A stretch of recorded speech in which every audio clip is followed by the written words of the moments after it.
Boa noite a todos, um bom dia. Você pode dar um bom dia alegre, bem disposto, cheio de um sorriso da ressurreição aí? Amém.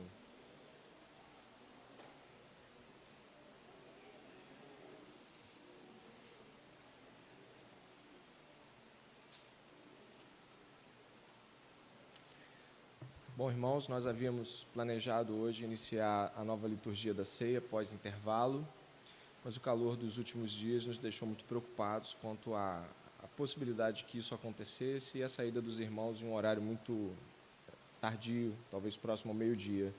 Então, a ceia vai ser ministrada agora, né? Vai ser agora o momento de ceia, e logo após o intervalo nós estaremos, né, nos despedindo. O tempo deu uma inclinada, né, diminuiu o calor, está até chovendo, mas não podíamos ter certeza sobre isso, e ao mesmo tempo fazer a liturgia é algo que a gente precisa considerar antes daquele horário. Então, peço aos irmãos aí a compreensão dessa não estreia no horário diferente para a ceia.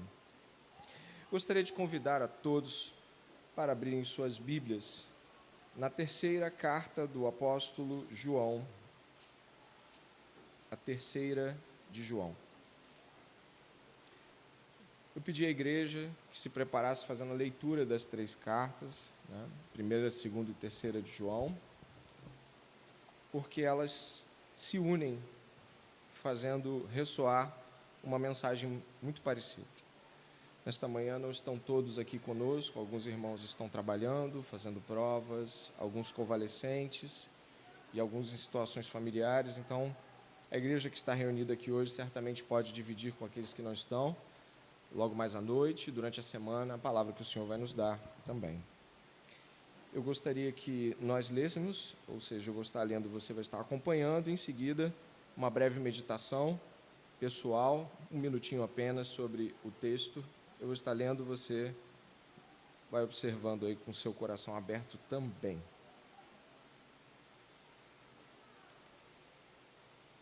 O presbítero ao amado Gaio, a quem eu amo, na verdade. Amado, peço a Deus que tudo corra bem com você, que esteja com boa saúde, assim como vai bem a sua alma. Pois fiquei muito alegre quando os irmãos vieram e deram testemunho de que você é fiel à verdade e vive de acordo com a verdade. Não tenho maior alegria do que esta, a de ouvir que os meus filhos vivem de acordo com a verdade. Amado, você tem sido fiel no que faz pelos irmãos, mesmo quando são estrangeiros. Estes deram testemunho diante da igreja do amor que você tem. Você fará bem caminhando-os em sua jornada de um modo que agrada a Deus, pois foi por causa do nome que eles saíram sem receber nada dos gentios. Portanto, devemos acolher esses irmãos para que nos tornemos cooperadores com eles na proclamação da verdade.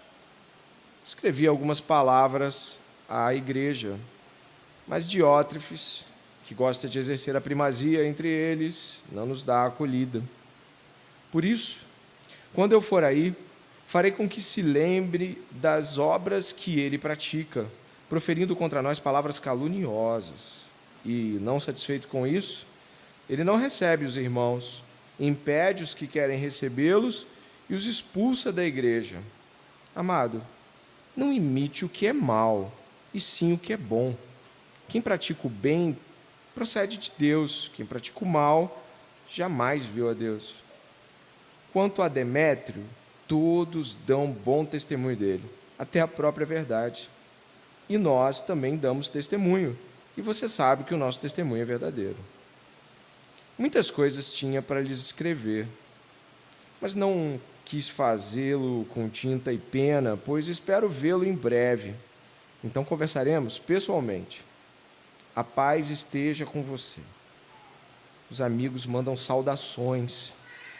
Dê saudações aos amigos, um por um. Meditando sobre a palavra um minutinho.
Vamos em oração ao Senhor.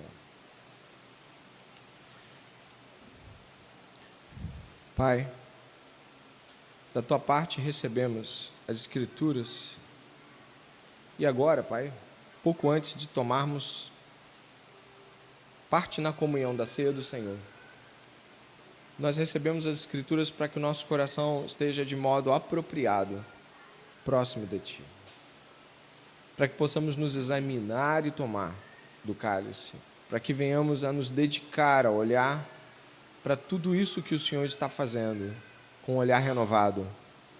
Ajuda-nos nesta manhã a uma renovação de mente e coração, uma disposição de espírito aprovada diante de Deus, agradável ao Senhor, Pai.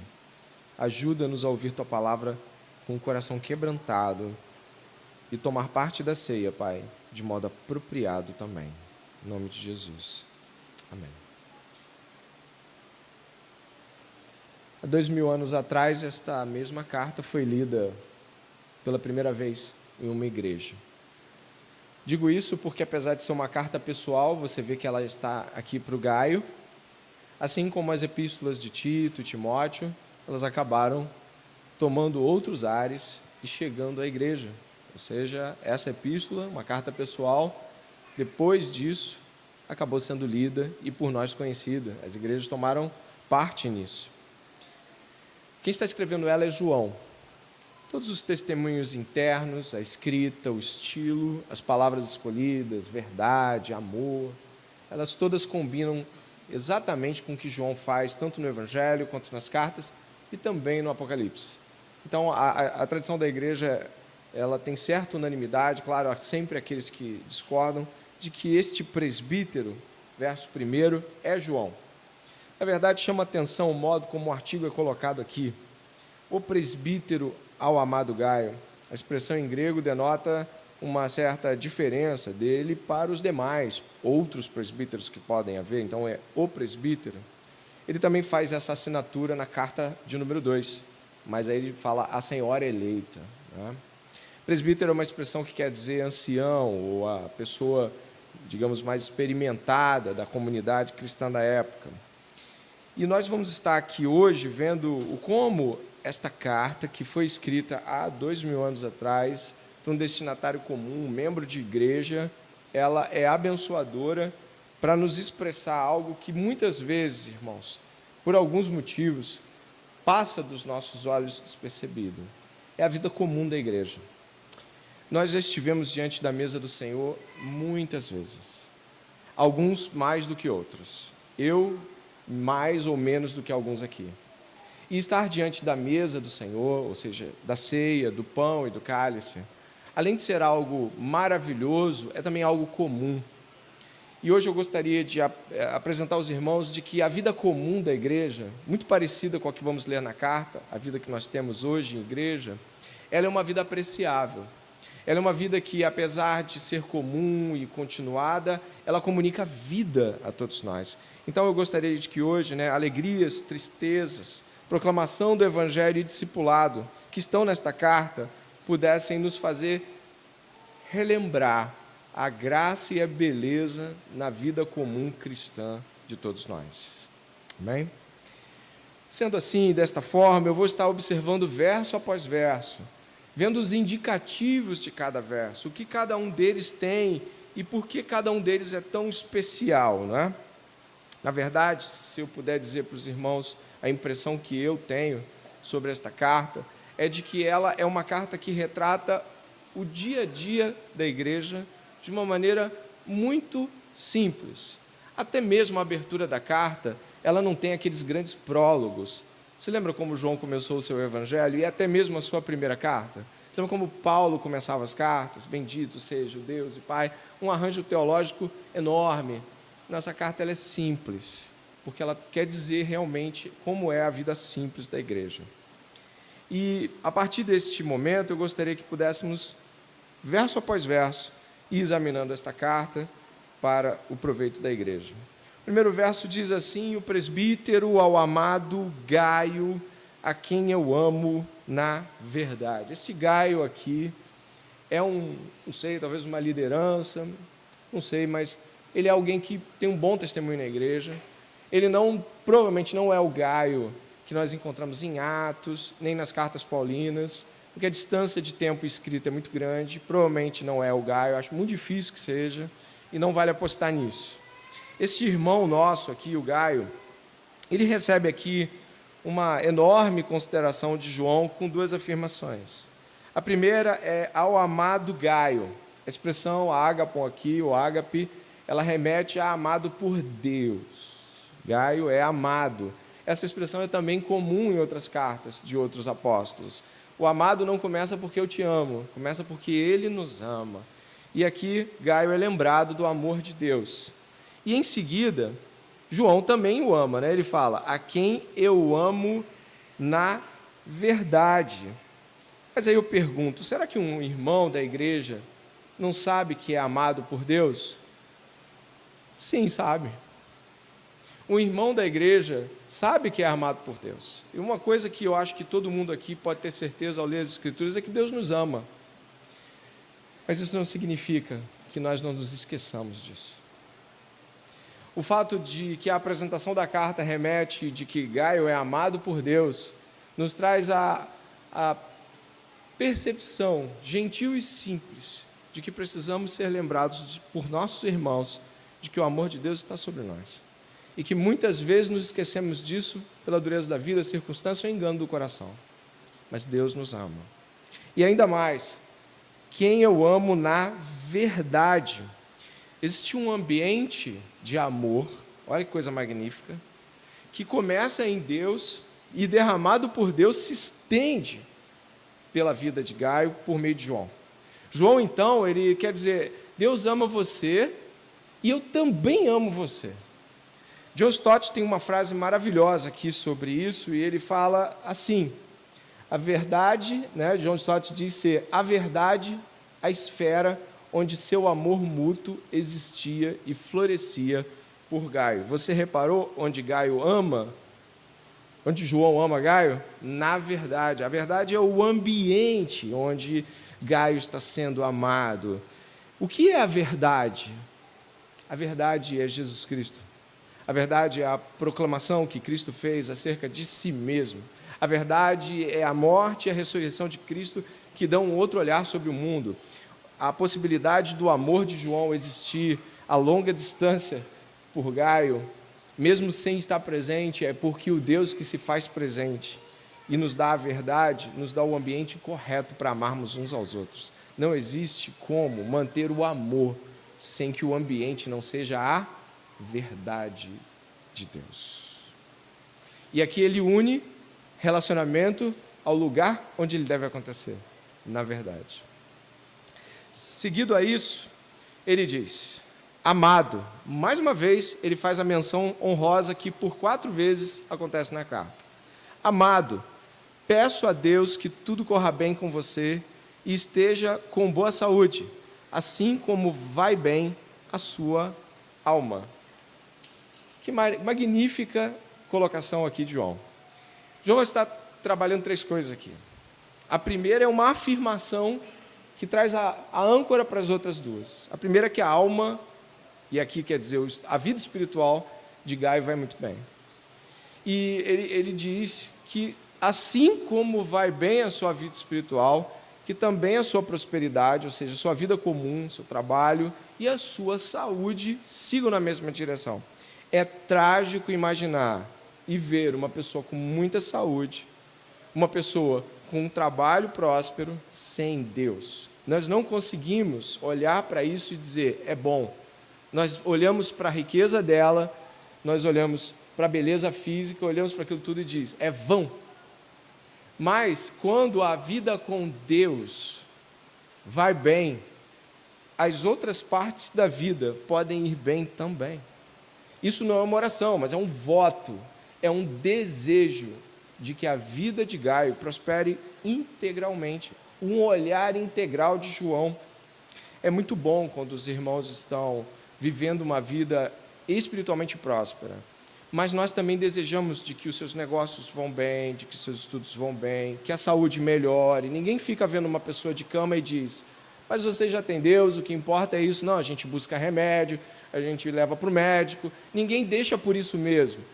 Mas a maior preocupação, de fato, é a preocupação de estar com Deus. Mas ela nos leva ao ambiente correto, aí mais uma vez eu cito a palavra ambiente, ao ambiente correto, para que as outras coisas também possam florescer.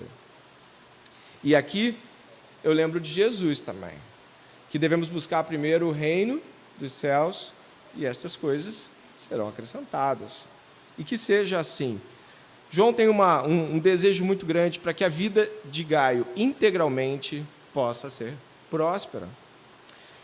Nós podemos e devemos buscar que nossos irmãos prosperem.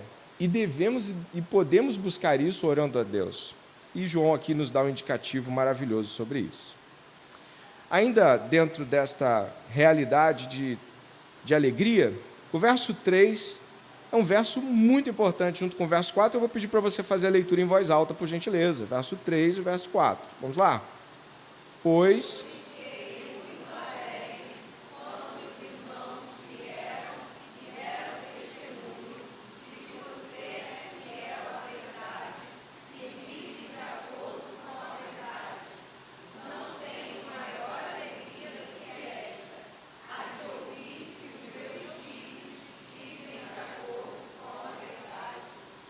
A alegria do velho João aqui é um norte para as alegrias. João vai falar para nós aqui de que alguns irmãos chegaram na igreja onde ele é presbítero, ou seja, ele está num lugar, Gaio está em outro, e esta jornada levou esses irmãos até onde João está, e João está muito alegre, porque o testemunho que ele ouve acerca de Gaio é sensacional. E qual é esse testemunho? Olha só, ele é fiel à verdade e vive de acordo com a verdade. Existem duas palavras verdades aqui que são a mesma no grego, mas elas querem dizer duas coisas diferentes. Ele é fiel à verdade porque significa que ele aprova e se mantém naquilo que verdadeiramente é a proclamação cristã. Ou seja, ele está falando de teologia, que ele vive na verdade aqui, fiel à verdade. A fidelidade à verdade é a fidelidade ao que se fala, se diz, se ensina e se aprende sobre a verdade cristã. Mas ele também é fiel à verdade e, ao mesmo tempo, ele pratica a verdade. João está ressaltando a integralidade do testemunho da vida desse irmão. Mas por que isso? O discurso cristão não é só discurso. O verbo se fez carne e o verbo Jesus, ele não fazia nenhum tipo de dicotomia entre o que ele dizia e o que ele vivia. Por que isso é tão sério para a vida cristã? Primeiro, afaste a ideia do pecado enquanto realidade que pode acontecer. Sim, quando pecamos, nós separamos o que muitas vezes falamos daquilo que estamos vivendo. Mas o que eu estou dizendo aqui, irmãos, é que apesar de pecados que infelizmente acontecem, o ressalte da vida cristã, e quando a gente vê Cristo em alguém, é quando a gente consegue ver o que se diz e o que se vive unidos. Para João, não há alegria maior. Você viu aqui, ele disse assim: eu não tenho alegria maior do que esta, a de ouvir que os meus filhos vivem de acordo com a verdade. Que verdade? A proclamada, correta, e a verdade vivida na prática. Nesta manhã, os nossos corações precisam se voltar a esta realidade, examinando os cantos e espaços da nossa vida, para ver se há dicotomias, para ver se há uma pessoa que fala Jesus era humilde e cultiva arrogância, se há em nosso coração alguém que Jesus era uma pessoa que buscava falar a verdade, mas nós mentimos. O que eu quero dizer, irmãos, e o que João disse na verdade, é que a vida integral de um crente dá alegria para outros crentes. Quando um crente olha alguém vivendo a vida cristã integralmente, ele deve se alegrar. É uma grande alegria. Na verdade, João disse que para ele é a maior delas. Quais são suas alegrias? Como está a sua integralidade cristã? E nesta manhã, renove o seu olhar sobre as grandes alegrias da vida e coloque, em nome de Jesus, lá no topo, a alegria de ver gente andando, como nosso irmão Adonias falou, santificado, conforme a imagem de Jesus. A alegria de ver um crente sendo crente, vivendo vida verdadeira. Isso deve nos encher o coração.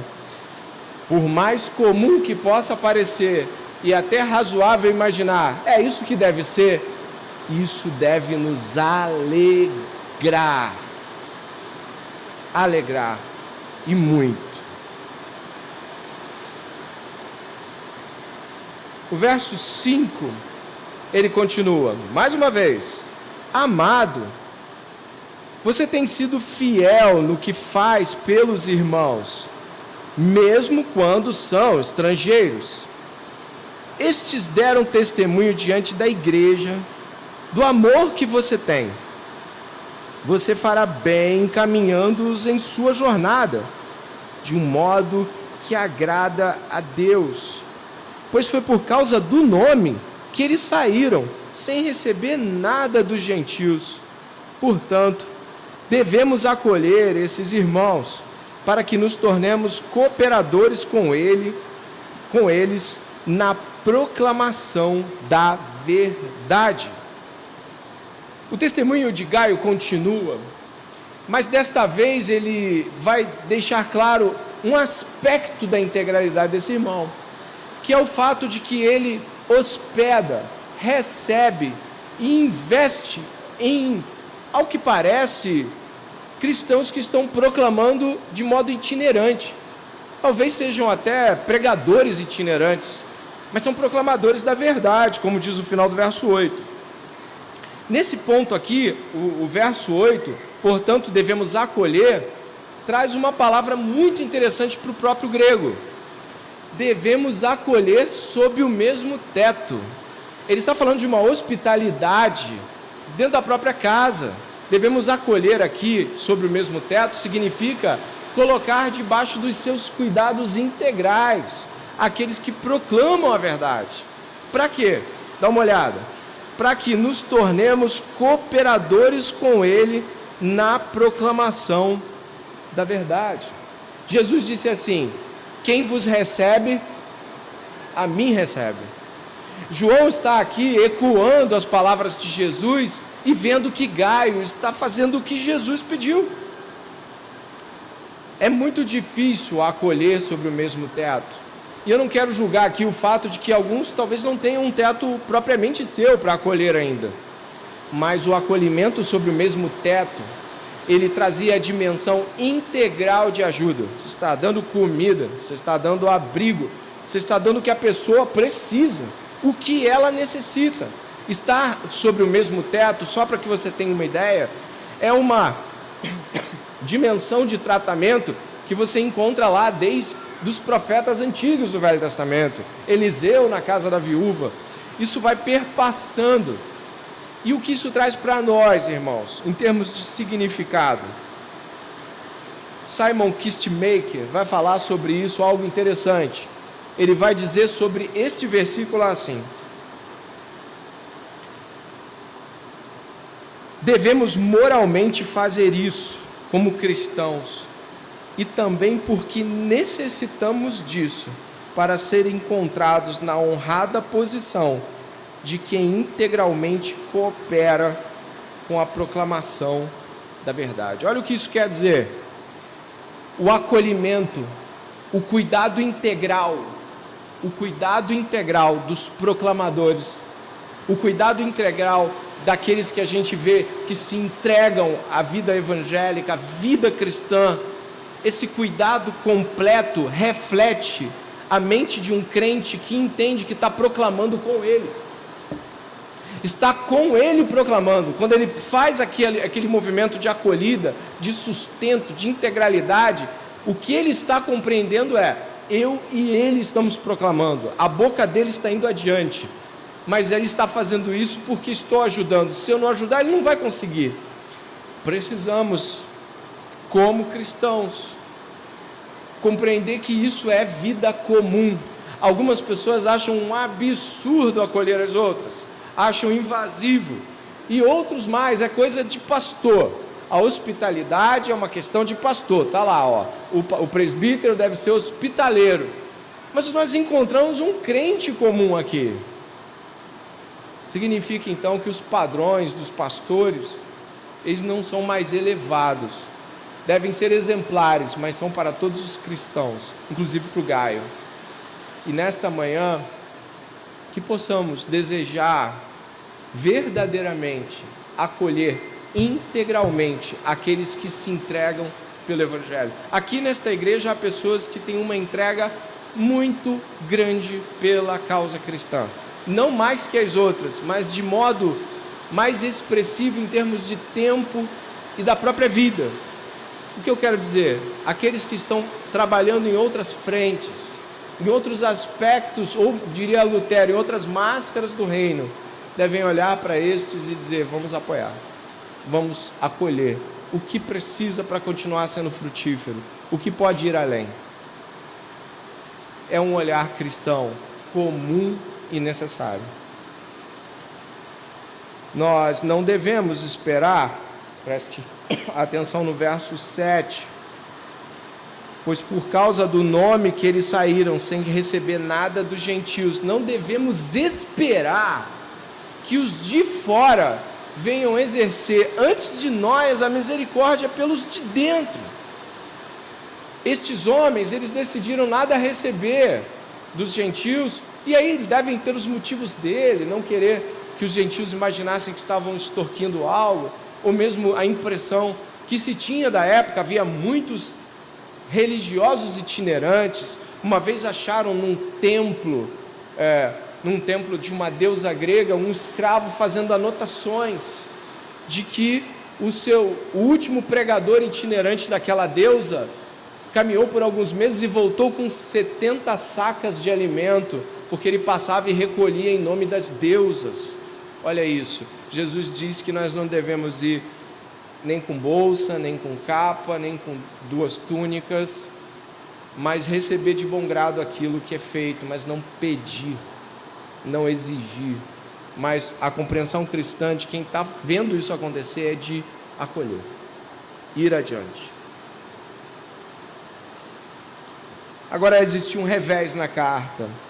O verso 9 diz: escrevi algumas palavras à igreja, mas Diótrefes, que gosta de exercer a primazia entre eles, não nos dá acolhida. Por isso, quando for aí, farei com que se lembre das obras que ele pratica, proferindo contra nós palavras caluniosas. E não satisfeito com isso, ele não recebe os irmãos, impede os que querem recebê-los e os expulsa da igreja. Diótrefes é um homem que está agindo por autoritarismo, por porfia, pelo engano do coração. Aqui João apresenta o Diótrefes como uma liderança dessa igreja, não sei se um presbítero, mas uma liderança dessa igreja, mas uma liderança que quer exercer a primazia, ou seja, que por orgulho se subeleva acerca dos demais, ao ponto de não ouvir nem mesmo João. Aqui ele diz assim: eu escrevi algumas palavras em grego, eu escrevi algumas coisas para ele, eu escrevi algumas coisas pessoais à igreja, mas ele não deixou chegar. Irmãos, se por um lado Gaio é elogiado pelo seu testemunho cristão, a vida comum da igreja infelizmente vai trazer para a gente alguns nuances que nós não gostamos de vivenciar. Às vezes algumas pessoas que podem estar na liderança ou ter alcançado a liderança podem em algum momento perder a visão daquilo que foram colocados por Deus. Elas podem por vezes ser não zelosas e deixar as coisas correrem, podem talvez não se dedicar, podem talvez se subelevar e querer dar ordens aos demais como se fosse senhor deles. Isso infelizmente pode acontecer. Isso não está isento de nenhuma igreja, quer seja essa ou qualquer outra, mas é reprovável. E João disse: eu já escrevi umas coisas, mas ele não quis ouvir. João não foi logo dizendo na cara para todo mundo. Ele falou para o Diótrefes, mas ele não quer deixar que as coisas aconteçam. e ainda impede de que outros exerçam amor e hospitalidade, que Gaio está fazendo. E o que acontece aqui é que nós precisamos, quando acontecerem coisas como essa, ter compreensão de que isso não invalida a igreja, mas que isso traz a necessidade de correção, a necessidade de confrontação caso não haja quebrantamento. Então, irmãos, que nós possamos orar para que, se e quando algo assim acontecer, nós tenhamos o mesmo zelo e preocupação que João também tem. Adiante, indo para o final aqui, nós vamos estar na quarta vez que a palavra amado é dita, verso 11. Amado, não imite o que é mal, e sim o que é bom. Quem pratica o bem procede de Deus. Quem pratica o mal jamais viu a Deus. Preste atenção, João trabalha com contrastes. Você encontra isso desde a primeira carta. Quem faz isso é de Deus, quem faz é completamente contrário, é com contrastes. Então o que isso significa? Que ele vai tentar jogar as coisas para pontas bem distantes. Você quer ver uma coisa? Olha o verso 12. Quanto a Demétrio, todos dão bom testemunho dele, até a própria verdade. Isso é uma espécie de contraste largo. Não é que a Bíblia está dizendo, olhem para Demétrio, mas é uma espécie de discurso colocando em oposição o Diótrefes e o Demétrios. E pasme, Diótrefes e Demétrios na mesma igreja. Na mesma igreja você tem alguém que ele está dizendo, não faz igual a ele, não imite o que é mal. A palavra mimetai, mimeté, significa a imitação teatral, ou aquela completa, de voz e movimento. Não imitem Diótrefes, imitem Demétrios. Ué, o que significa isso? Que na mesma igreja podemos ter exemplos imitáveis e exemplos não tão imitáveis. Isso precisa ser uma realidade onde nós estamos sempre dispostos a não fazer o que muita gente faz. Você já viu isso? Tive uma desilusão na igreja. Igreja não presta. Aí eu sempre pergunto, tinha alguém que prestava? Olha, quase que sempre a resposta foi, tinha alguns irmãos piedosos. Por que você não imitou esses? Porque a primeira coisa que o nosso coração faz é indignar-se. E já dizem alguns, a indignação e a revolta, quando não sabiamente dirigidas a Deus, elas geram dissolução. Todas as igrejas têm, se forem verdadeiras, tem algum exemplo lá que você pode imitar. Tem muitos exemplos que eu imito nessa igreja. Tem muita gente imitável aqui. E eu tenho certeza que o que é dito aqui do Demétrio pode ser dito de um monte de gente aqui esta manhã. Eu louvo a Deus por isso. Mas preste atenção, por favor, nesse tríplice testemunho que muitas vezes, e aí é até didático para a gente, muitas vezes visitantes que querem fazer parte da igreja questionam por que a igreja deve ou não participar disso, por que o pastor não bota para dentro e está resolvido. Dá uma olhada no verso 12. Quanto a Demétrio, todos dão bom testemunho dele, até a própria verdade. O que significa isso? De que ele anda na verdade, de que ele vive uma vida integral cristã. A Bíblia está sendo verificada em sua vida. É isso que quer dizer. E nós também damos testemunho, e você sabe que o nosso testemunho é verdadeiro. E nós quem? João e a igreja. É um testemunho tríplice.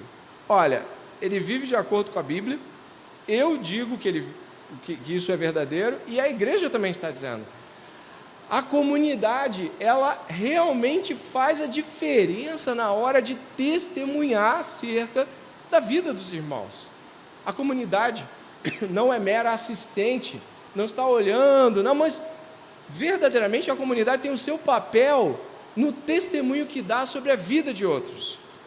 Enquanto Diótrefes tem recebido mau testemunho, o Demétrios tem recebido um tríplice testemunho de João, da comunidade e principalmente da Bíblia, da verdade. Indo para o nosso caminho final, eu antes gostaria de dizer, claro, de que uma das bases do discipulado cristão é a imitação. Eu acho muito perigoso, de verdade, que nós nos esqueçamos disso. Irmãos, nenhum de nós é perfeito em absolutamente nada do que faz. Até nas coisas que nós somos bons, é possível encontrar erros. Até nas coisas que nós fazemos bem, é possível encontrar falhas. Mas a imitação cristã aqui está em tom de ordem. Você sabia? No texto ela não está em uma sugestão. Ela está em imperativo. Dentro do grego é um imperativo continuado até. É basicamente uma ideia de façam isso continuamente. Imite sempre o bom exemplo. O mal não, mas o bom sim. E nós precisamos hoje, nesta manhã, ter consciência de que nenhum de nós se basta. João poderia ter dito assim: permaneça do jeito que você está, se afaste do mal e siga. Mas ele não fez isso. Ele falou: reprove o mal, continue sendo um crente fiel e imite crentes fiéis, como este.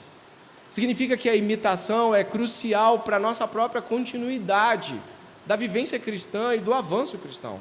Imitem, irmãos. No discipulado, nós devemos, de fato, não ser hipócritas e, ao olhar as pessoas que nos guiam, ver pessoas imitáveis e desejar ser como elas, se são elas aprovadas. Isso não é errado. Elas refletem o Senhor. E, por fim, gostaria que você lesse, por gentileza, os versos 13, 14 e 15. Por favor.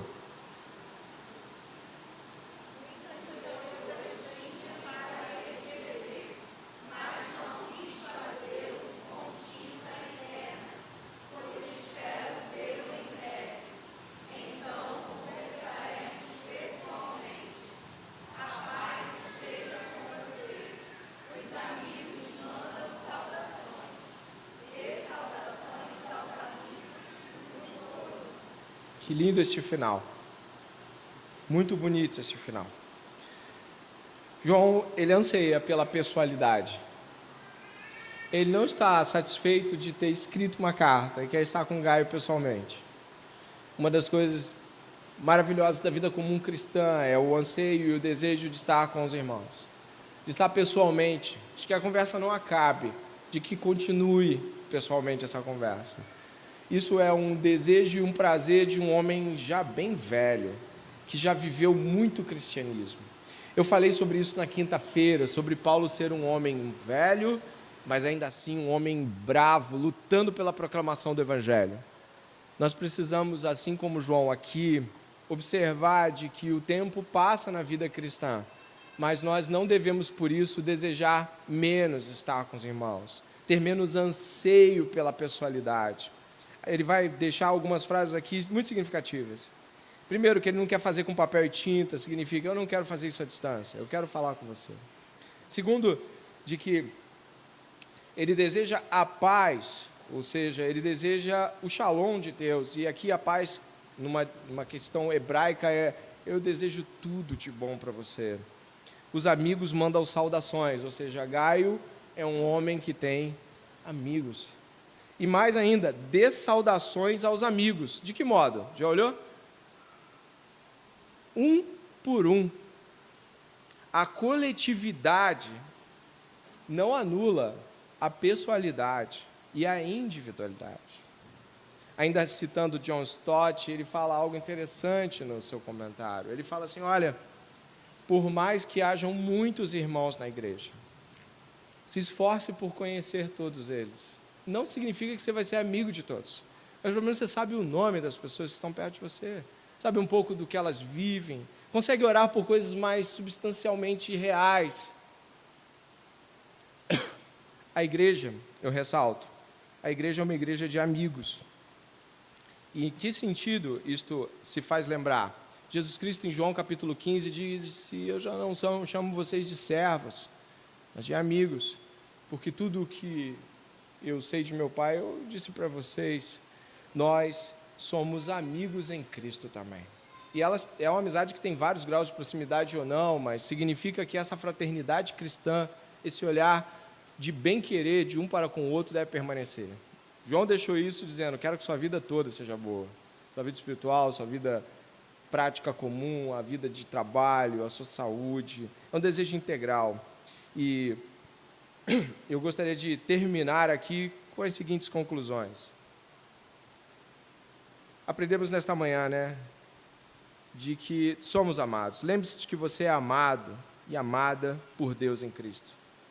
Lembre-se de que andar na verdade é pregar a verdade, é viver a verdade, é gastar seu dinheiro com o sustento da verdade, é imitar os que fazem o bem e vivem corretamente.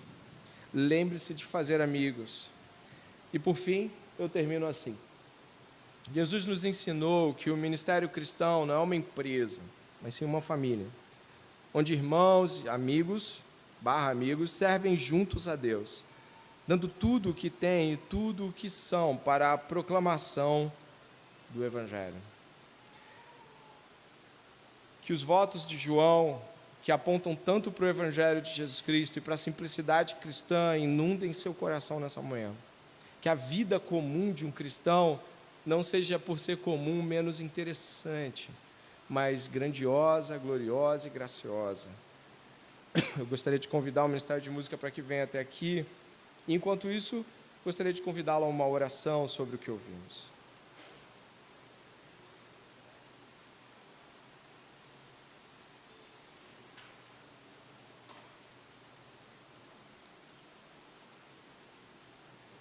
Senhor, nesta manhã, nós ouvimos sobre coisas extremamente comuns a todos nós. O amparo, o cuidado, o ser amado por Deus, o fazer amigos na igreja, o sustento dos missionários, o afastar-se do mal, imitar, Senhor, como é importante, Pai, imitarmos as pessoas que o Senhor colocou como exemplos para nós. Tudo isso decorre da tua vitória na cruz e a tua ressurreição no terceiro dia, chamando para si um povo, fazendo para si uma família. E hoje, como família de Deus, nós te pedimos, Senhor, que essas grandes verdades, se não estão sendo vividas por nós, que venham a ser vividas. Se alguém viu e olhou, nossa, eu não vivo aquilo, eu estou distante daquilo outro.